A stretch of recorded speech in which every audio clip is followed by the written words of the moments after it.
Hello mga lods, it's me again, Moro Apple. So this is the episode 3 of my solo ride going to Pagudpud. Tara, samahan niyo ako sa aking paglalakbay. Welcome to Mexico, Pampanga. Nasa Mexico na ako. Pero bakit dito ako dinadaan nung ano? Hindi ako doon sa highway. O diba, nakakaloka si Google Map kung saan na naman niya ako dinadaan. Hello guys! So nandito tayo ngayon sa Mexico, Pampanga at rough road gaming tayo, nag counterflow tayo sa kabilang side. Tapos eto na ang napala ko. Gumaya lang naman ako sa kapwa ko riders. Ayun, nandun na sila. Kanina ayoko pang sundan. So ang tagal eh. O diba? Ang hirap naman pala ng ganitong buhay. O diba?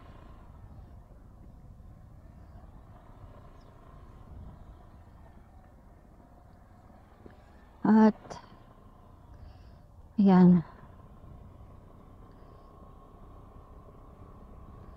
Lolo to si Google Map. Hindi ko alam kung bakit niya ako dito binapadaan. Sabi ko sa iyo eh, hindi pala minsan, madalas si Google Map eh talagang idadaan ka niya sa mga lugar na alam niya na mapapabilis ka, pero hindi niya sasabihin kung malubak ba dito or hindi. Alam mo yun? So, ayun na nga, natapos na tayo sa malubak na daan sa may Mexico, Pampanga. So, nandito na tayo sa along Pangasinan. Actually, almost 7 hours na ako nasa biyahe. Sobrang ang dami ko lang talagang stopover kasi kailangan ko uminom, kailangan ko mag-CR. And sa may bandang Tarlac na rin ako kumain. Around 10 a.m. yun. And hindi ko na rin siya na-videoan. Sorry talaga guys kasi I'm saving yung memory card ko. So right now, almost 220 pesos na yung nagagastos ko sa gas. Kasi pag nasa 2 bars na yung fuel meter ko, nagpapagas na kagad ako. And that's from Valenzuela hanggang dito sa Pangasinan. Actually, we are approaching Villasis, Pangasinan. Nasa 168 kilometers na yung binabiyahe ko ngayon. And that's from Valenzuela, dun sa starting point ko sa may bandang Burger King and Shell. Papunta tayo ng LU, that's La Union.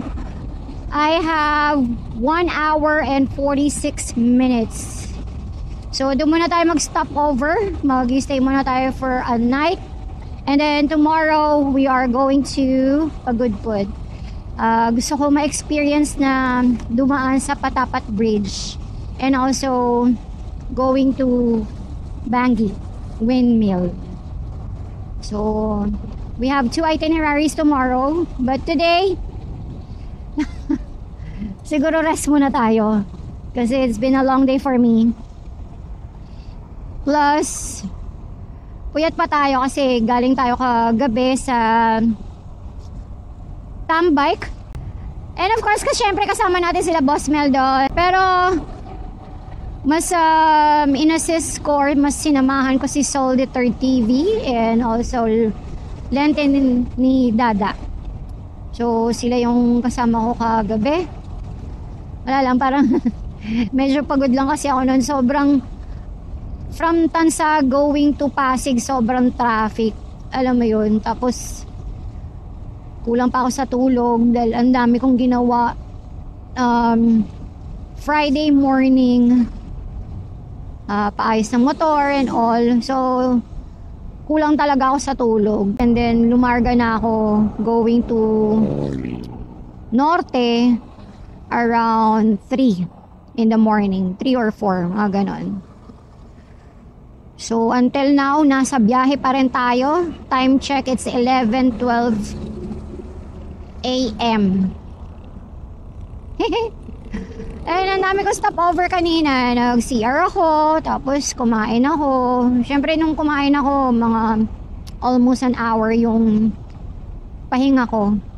Eh ayoko naman kasing ituloy-tuloy si Bergie ng 6 hours from Antipolo going to La Union.